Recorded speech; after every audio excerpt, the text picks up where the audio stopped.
Welcome to part 2 of the plant stings and bites lecture. In the remainder of the lecture, we have spider bites and snake bites. So we will go ahead and get started with spider bites.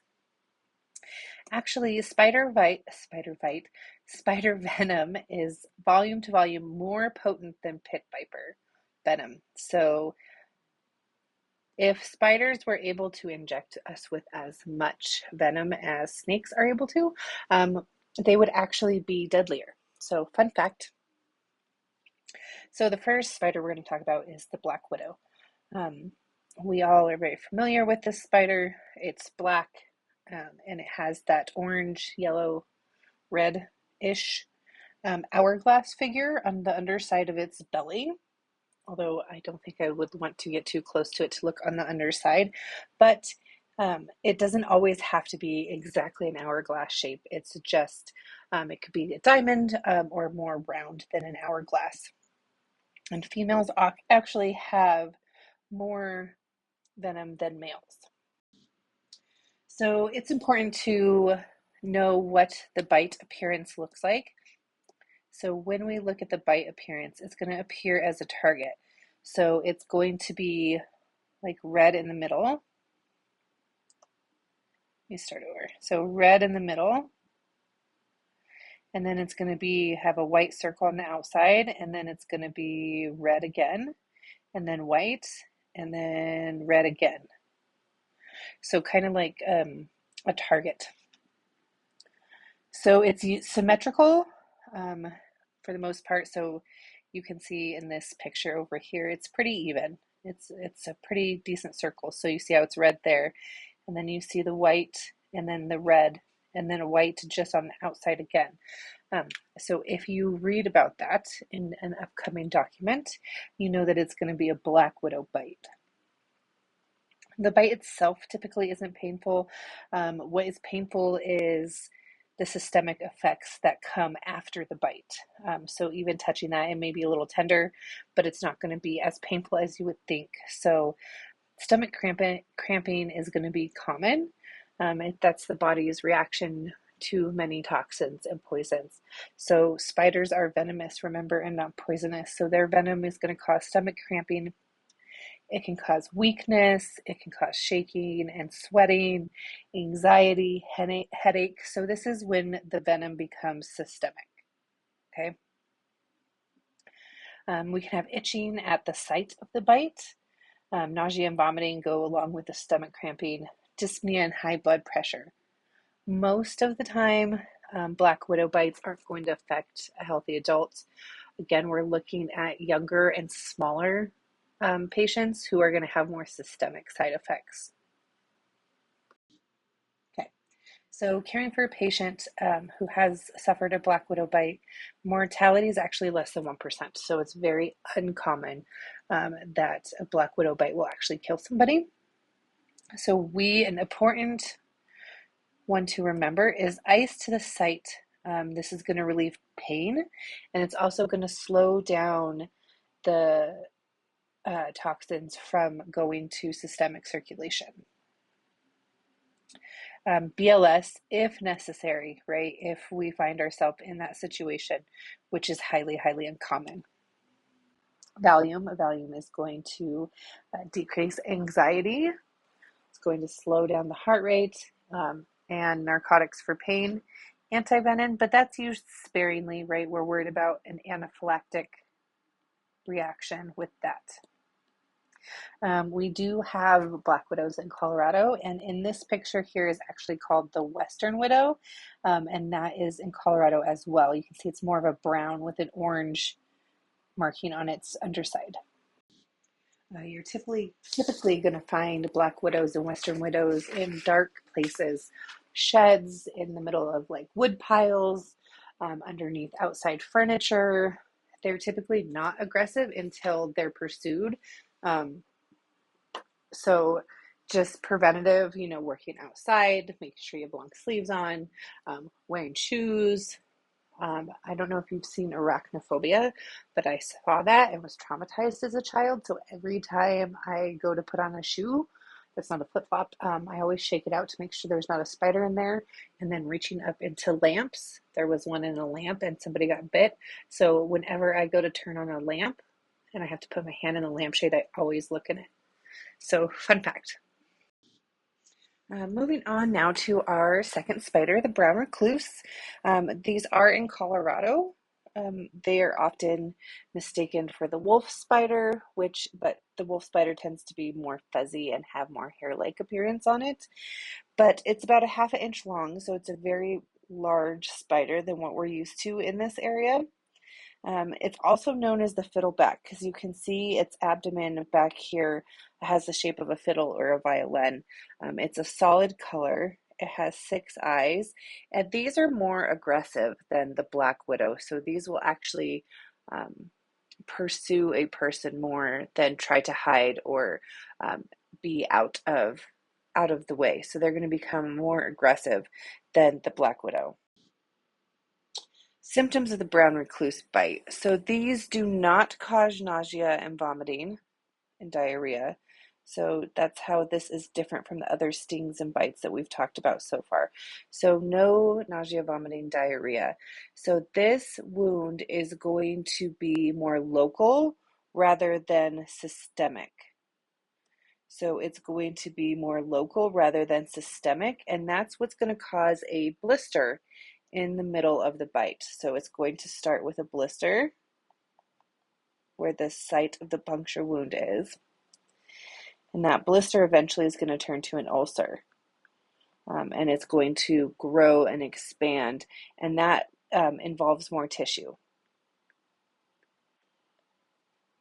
So as it continues to involve more tissue, that's happening while the venom, is spreading in that local area. So you can see here in the middle, that blister has turned into an ulcer. So it has a bullseye appearance. So it's going to be kind of like a blue in the middle, and then it goes to black, and then it's going to go to necrotizing, and then red. So it's going to be darker in the middle and continue to go out. That one's hard to see. So right here you can see it's going to be kind of black and then blue and then white and then red. So it's going to have multiple colors that kind of expand. So it's going to have a bullseye appearance. So let's rate that bullseye.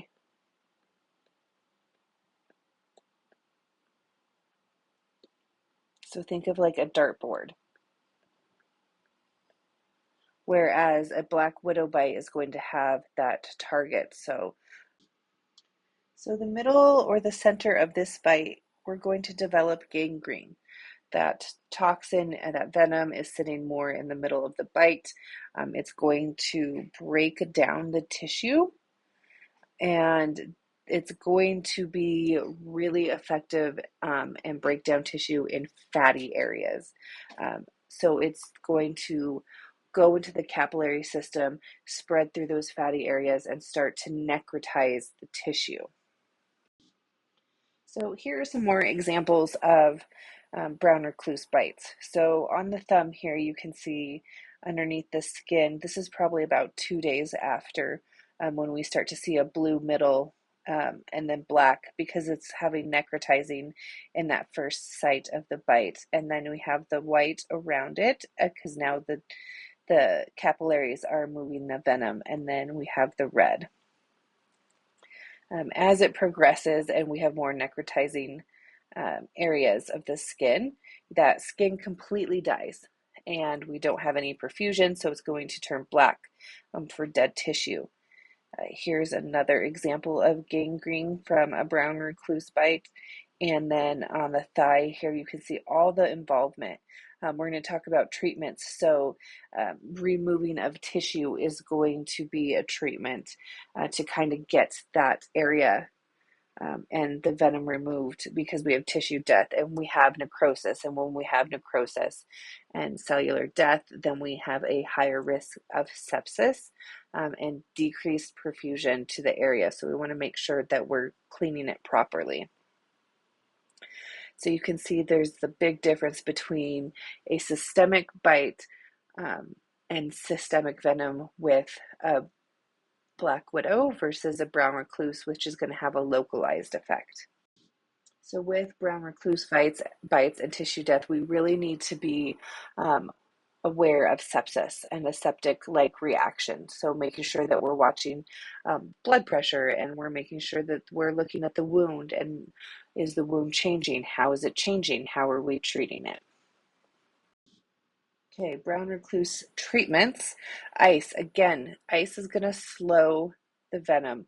So even though it's going to stay in the spot, it's going to be easier to work with the necrosis and that tissue death in one spot rather than it spreading to other areas in surrounding tissues from the bite. Okay, so we want to put ice on it as soon as possible.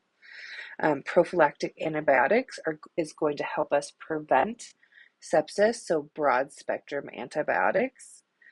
Surgical removal of the site or any necrotic tissues is also going to help us prevent sepsis. Steroids is going to decrease our inflammation and help with perfusion. If we have a lot of swelling in that area, then it's going to squish and prevent perfusion of the tissues around it.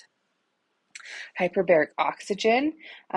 This is going to increase high amounts of oxygen,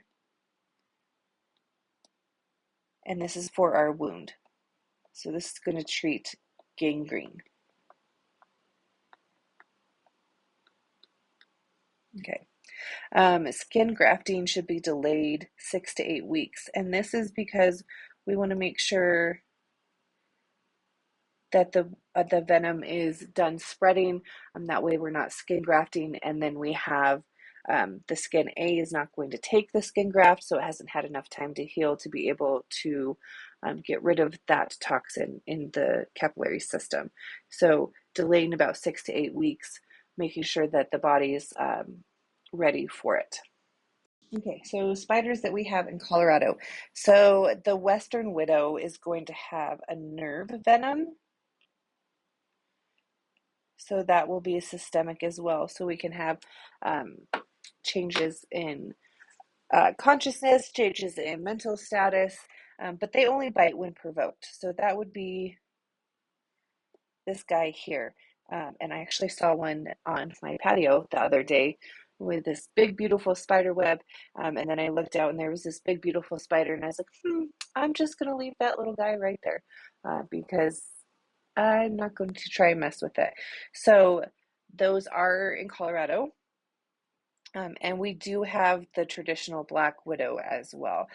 Both are going to be in areas that don't get a lot of sunlight, and then, maybe in like foliage, gardens, dead leaves, wood piles, those types of areas.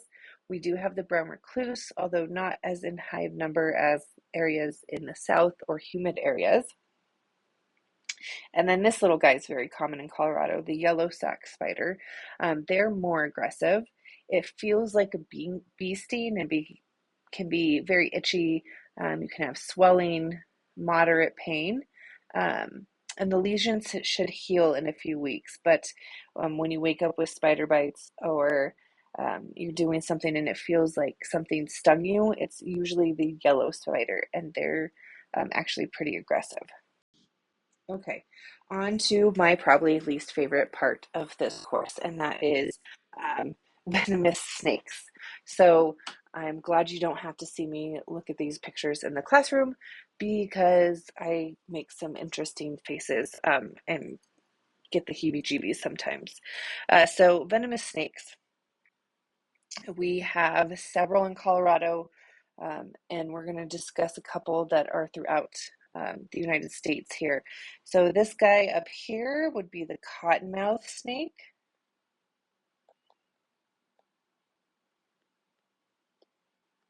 This guy down here would be a copperhead. Oops, copperhead. This is going to be a coral snake. And then we have the Mojave rattlesnake, and that's going to be in Utah, Nevada, Arizona, the Mojave Desert. This is the Western Diamondback. We have the prairie rattlesnake here, and I actually included a link in the resources that they just found this year in northern Colorado near like the Fort Collins area, a huge den, or they call it a rookery, and that's where mother rattlesnakes breed and have their babies. But there's like over 2,000 rattlesnakes in this one den, and they have like a live camera, and I was doing some research on it, and it's kind of actually interesting. It gives me the heebie-jeebies, but it's still something that we need to know about and know how to treat these snake bites. Okay, so identifying pit vipers. So pit vipers are venomous. The difference between a venomous and a non-venomous snake is we're going to look at the shape of their head. So their head shape for a pit viper, you can see, is going to have more of a triangle shape, whereas a non-venomous snake is going to be more round, okay? So venomous, non-venomous, okay? And venom is going to digest tissues. Their venom digests tissues. Um, some can cause instant clotting, some can cause platelet damage, and that would be a nerve toxin. So I will add a slide and we will write some of this stuff out in a second. Okay, so what I just kind of briefly went over, venom is going to digest our tissues, right? It's going to break it down.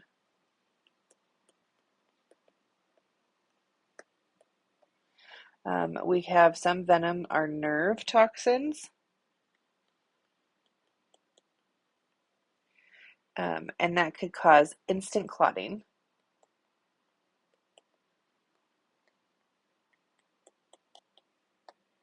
Or platelet damage.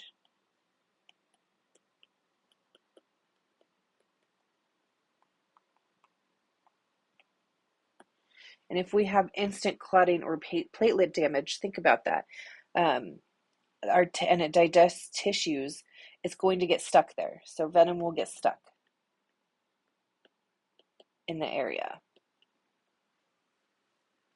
And then we're going to have further tissue damage because it's going to digest it and it's going to sit in that one spot. So in Colorado, we have the western rattlesnake or the prairie rattlesnake.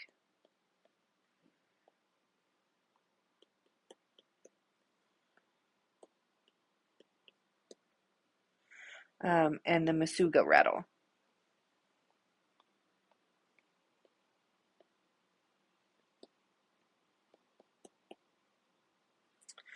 So both of these are venomous.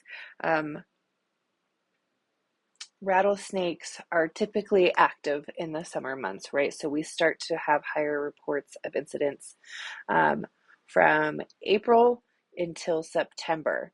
They are still outside and trying to bask and mate in October and March, but they are not as prevalent as in those warmer months. And then once we hit October through about February, then they're hibernating, it's cold, and they're in their dens. Fun fact that I learned from that website that I put as a reference, during mating season, females can hold sperm from the time they mate for months until they go into hibernation in the winter. I had no idea. Very interesting fun fact. So let's take a look at pit viper venom itself and what makes a bite from these animals so severe. So some of them will contain hemotoxins, which affects our clotting. As I mentioned previously, we are not going to want to put ice on a pit viper venom or a pit viper bite. because if we let the venom sit there and slow down the systemic circulation of it, it's going to do more damage to that area. And so we can have clotting factors. Well, if we have more clotting, we have more likely that the blood clot will travel. So then we have to worry about side effects in that aspect. Okay, and then we have cardiotoxins, and this is going to affect the heart and the vessels. So we can have hypotension. We can have an increased metabolic demand for the heart. The heart starts to work harder. Then we have more oxygen needs, and we can have arrhythmias. Cytotoxins, and that's going to cause our swelling. And we're not just talking a little bit of swelling. We'll look at pictures here in a little bit. Swelling that is enough that it decreases perfusion and it stops blood flow to the site. And then we can risk amputation. So it's very, very severe swelling. And then toxins can cause seizures and convulsions.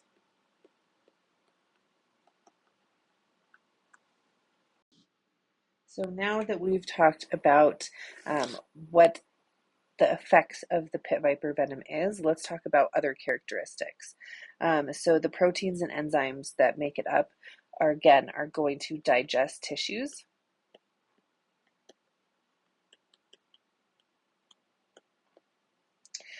And then we also have proteins, and that's what's going to cause the inflammation.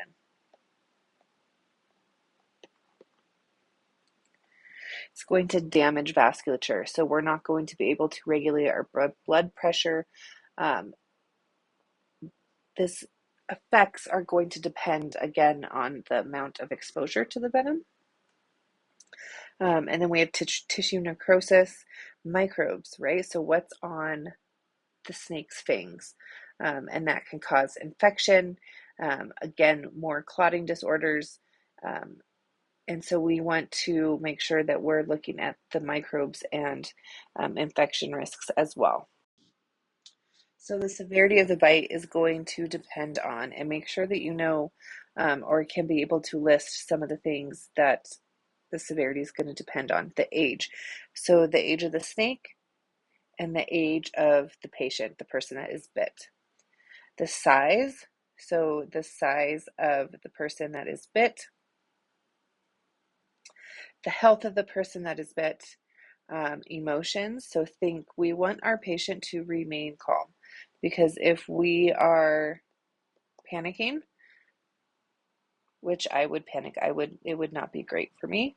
But we want to try and get them to remain calm, because as we increase our heart rate, we're increasing the systemic circulation and exposing more tissues to the venom. The site. So where does the puncture happen? How close is it to the airway, and how close is it to the heart? Right? Because think about things like swelling and increased oxygen needs and tissue digestion. Okay. Toxic microbes, again, we're worried about infection, and infection can lead to sepsis.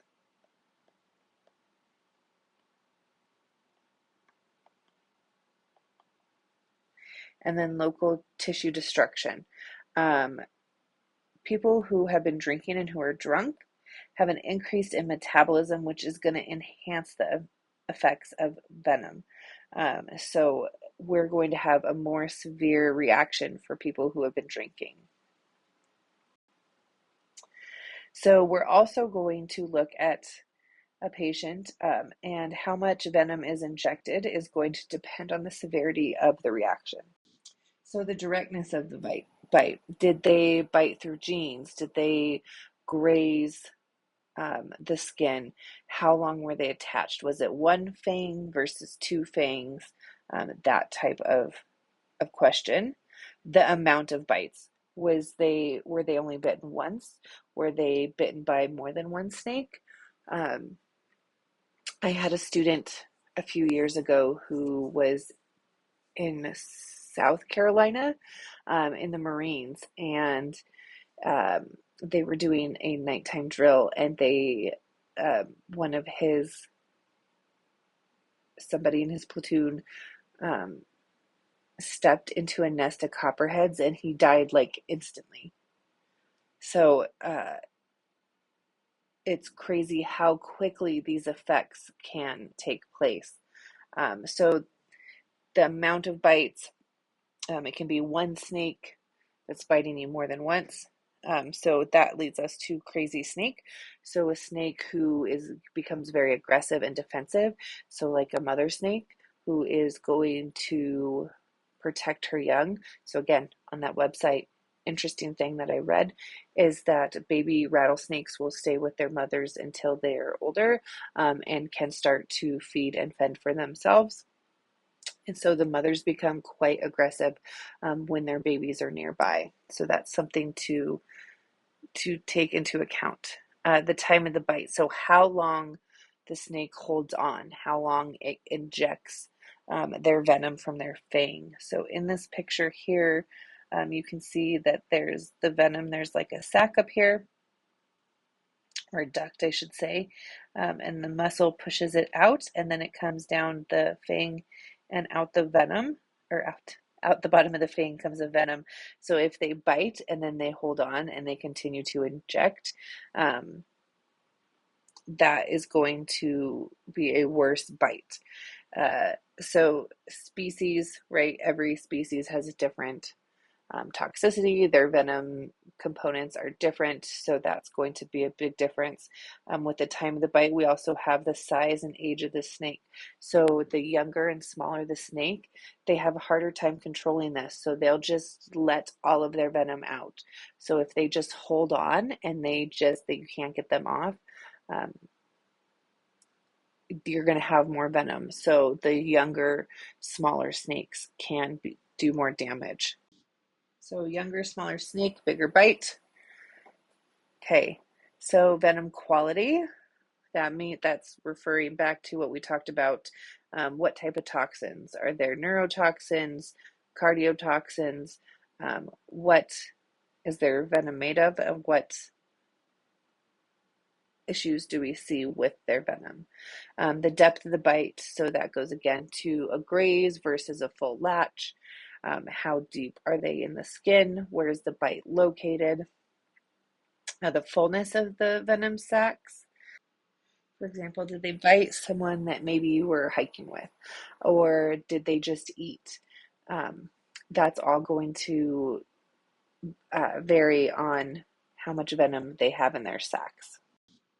Okay, so symptoms of pit viper bites. So local signs. So local meaning next to the bite. So near the bite. We're going to have PEEP, pain, right? Pain to the bite and the tissues surrounding it, edema and swelling, erythema, so redness around the area, ecchymosis. Ecchymosis is when we have blood that escapes into the tissues, and this can happen with ruptured vessels. In this top picture here, you can see lots of ecchymosis. You can see a little bit over here, but more up here on this kiddo. And then the puncture itself, it's disgusting. Working at St. Anthony's, we're right next to the foothills and the mountains, so we got our fair amount of bites, and I just get even the heebie-jeebies looking at the puncture, the puncture wound. Ugh, ugh, yeah. But the puncture itself, and in relation to where it's at, is going to be important to see what tissues are at risk of necrosis or swelling. So keeping an eye on that. Systemic symptoms: weakness, diaphoresis, chills, numbness, nausea, vomiting, diarrhea. Blood clots can cause hypertension. So always making sure that we're looking at the site frequently, to see any changes of the site, and then tracking and monitoring systemic symptoms. So immediate treatment for pit viper bites. We need to make sure that we're transporting our patients or getting our friends to a trauma center as soon as we can to get this treated. Um, Try and remember the snake. Look at the coloring of the snake because this is going to be helpful for treatment with antivenom.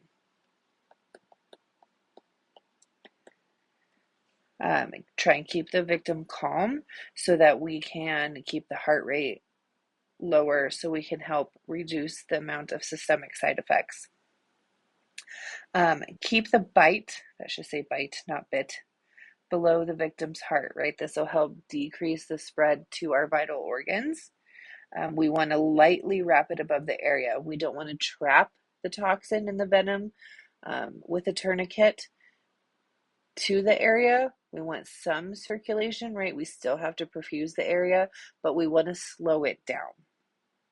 So no ice, lightly wrap. Okay, so no ice and lightly wrap. So lightly wrap above the area. Use a Sawyer pump if the extraction is fast, if we can do it right away, but it's not always going to help. Never, ever, ever suck the venom out of your friend's or family's puncture wounds because then it's just, you're going to get sick and it's not going to work.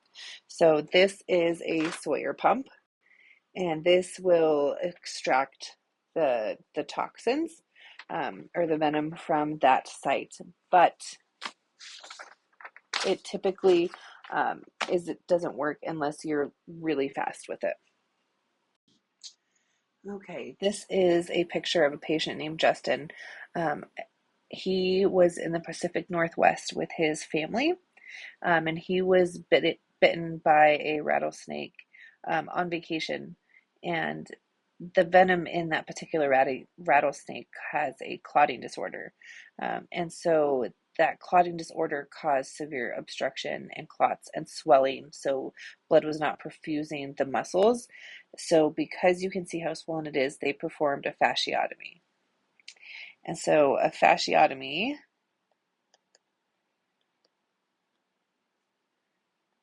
relieves the pressure because if that swelling would have continued, he would have lost perfusion and then they would have had to amputate. So a fasciotomy goes through all the layers of the skin and through the fascia. So fascia, remember, is that serous membrane that connects the skin to the muscles. We're going to talk more specifically about that when we talk about burns. But a fasciotomy is only in the most severe cases.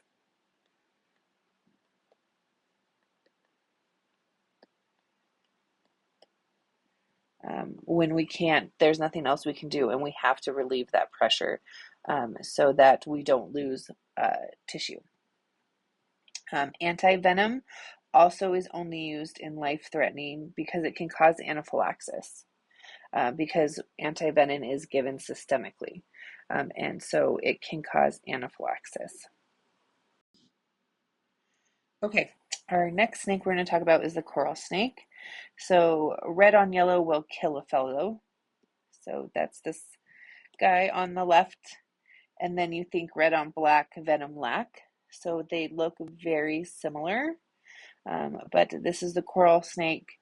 They have powerful neurotoxins. So we're worried about a change in mental status. We're worried about an inability to protect the airway. Unlike other venomous snakes, they do not have the fangs or the triangle shaped head.